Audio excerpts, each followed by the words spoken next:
You are about to see a recreation of actual events. As the story unfolds, be on the lookout for anything that might give you cause for concern.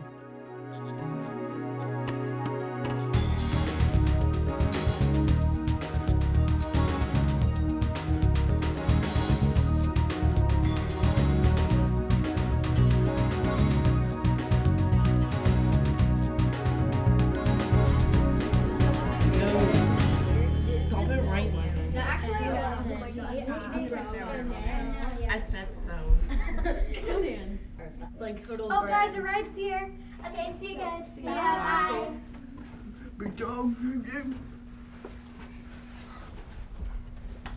See you, loser.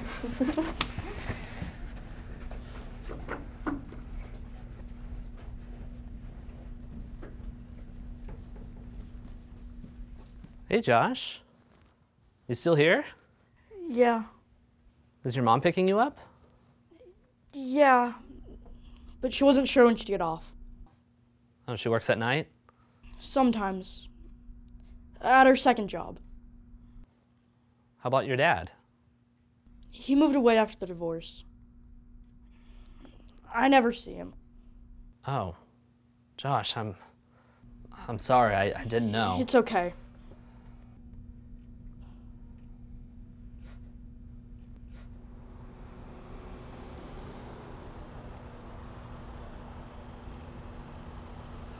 There she is. Good. Don't forget your book bag. Thanks. Got everything you need? Good. Honey, I am so sorry. It's okay, Mom. You're just slammed tonight. Eric, thank you so much for waiting with him. It's not a problem at all, Miss Clifford. In fact, why don't you just call me anytime? I'd be happy to take him home. Oh my gosh, that would be awesome. My boss isn't really very happy with me right now. I hear you there. So I'll see you next Wednesday, right, Josh? Okay.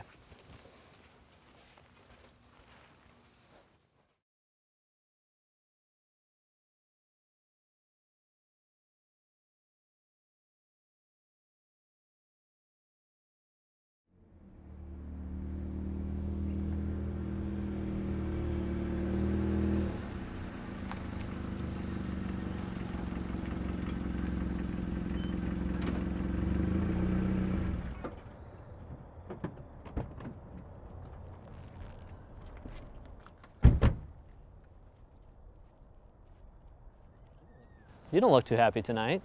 I'm happy. Well, maybe you should tell your face about it. I'll get a smile out of you. Like this! Did you see that coming? All right, I'll see you later. Have a good night.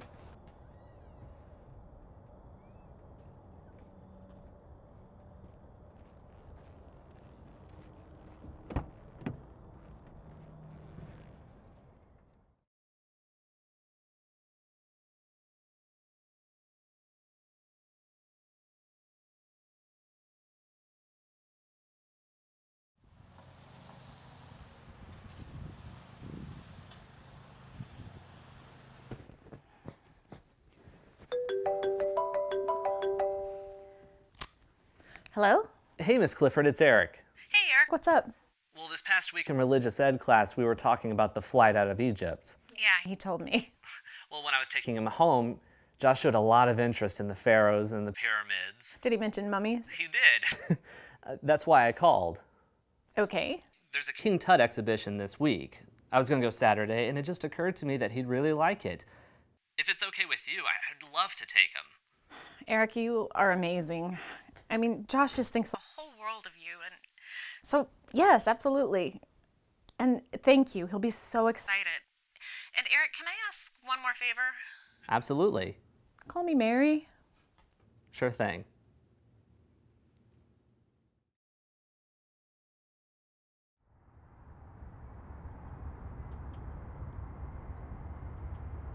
So Josh, what was your favorite part? The mummies were the coolest thing ever. Yeah? Totally. Well, I've got something else you might think is pretty cool. What is it? If I show you, you can't tell anyone. Okay, Do you promise? I promise. I don't know.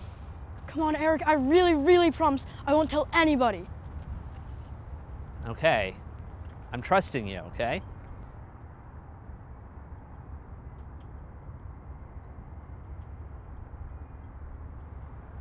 What are they doing? They're having sex. Why? Because it feels good. That's how you have sex? Well, there are lots of ways. I'll show you more later. Okay.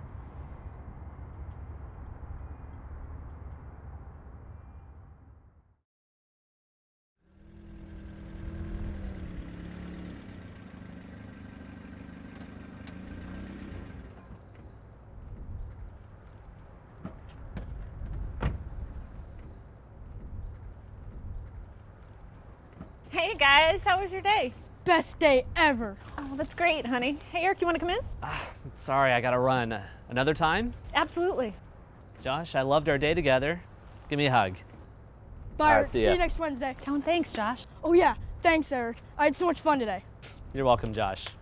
Bye.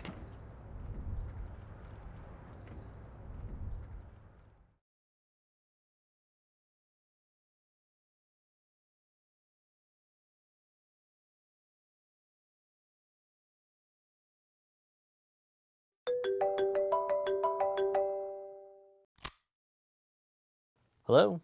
Hi Eric, it's Mary Clifford. Hey, Mary. How's our budding archaeologist? He's great. Glad to hear it. Hey, Eric, I hate to bother you, but I need to ask a favor. Sure, anything. Within a few months of what you just saw, Eric had become a trusted family friend. He was always available and always willing to help with Josh and to take him on special outings. Mary felt fortunate that Eric was part of Josh's life. Unfortunately, things were not at all what they seemed. Eric's entire motivation was to create an opportunity to sexually abuse Josh. Let's take a closer look at how Eric groomed Josh and Mary. The first step in the offender's grooming process is targeting a potential victim. Offenders look for victims who are likely to be vulnerable, young people who lack confidence or self-esteem, young people who are socially isolated or awkward, young people whose family life is difficult or in turmoil, young people who don't get the attention, supervision, or affection they need. Eric knew that Josh didn't quite fit in with the other kids and was sometimes the target of cruel comments. When Eric discovered Josh was living in a single-parent home, that made Josh a higher potential target. Eric began immediately to ingratiate himself with Josh's mom. It's not a problem at all, Miss Clifford. In fact, why don't you just call me anytime? I'd be happy to take him home. Oh my gosh, that would be awesome. My boss isn't really very happy with me right now. After targeting a potential victim, offenders almost always try to desensitize the victim to touch. This often starts as seemingly harmless tickling or roughhousing. But it's not harmless, it's inappropriate, and too often the beginning of a dangerous progression of abuse. And please don't be fooled because the tickling or roughhousing is done in the presence of adults. Offenders want their potential victims to see that trusted adults approve of physical contact.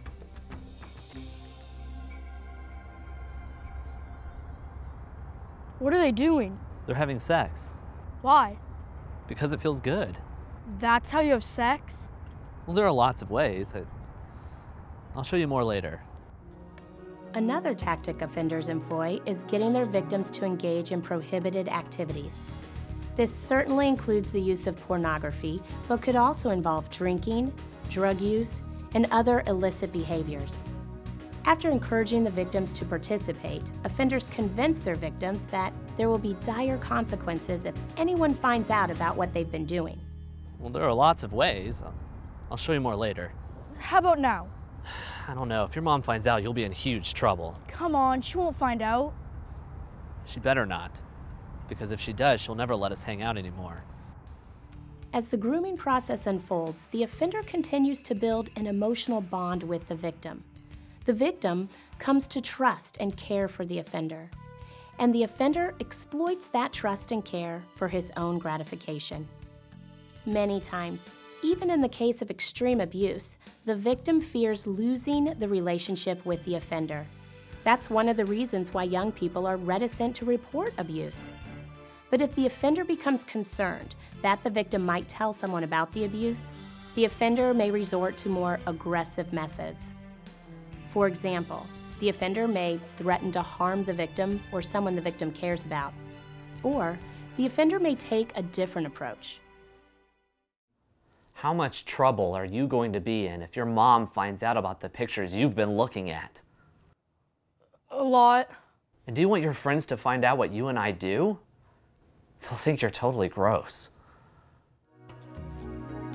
This type of emotional blackmail takes quite a toll on young people. They are often rendered completely incapable of reporting their abuse, which is just one more reason why you must always be willing to report when you sense something isn't right. In the case you just saw, the offender was an adult, but you may be surprised to learn that about a third of the reported cases of sexual abuse are committed by juveniles. Of all juvenile offenders, about 90% are boys. Their offenses tend to increase sharply at age 12 and plateau after the age of 14. In almost all cases, juvenile offenders victimize younger children. For this reason, you must ensure that all interactions involving juveniles and younger children are properly and carefully supervised. The events portrayed in this recreation include several behaviors that you should have recognized as cause for concern. Eric spent considerable time alone with Josh. Eric was repeatedly physical with Josh, tickling him at times, hugging him at other times. Eric also exposed Josh to pornography and made him promise not to tell. And Eric was so effective in his grooming that Mary trusted him to become a caretaker for Josh.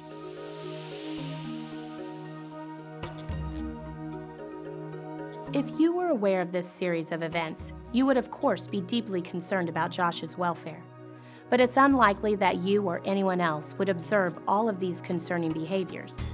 That's why it's critical for you to report if you see any of these behaviors. When your report is combined with other reports, a pattern might come into focus. A pattern that reveals a child is being sexually abused or may soon be sexually abused. You have the power and the responsibility to stop that from happening.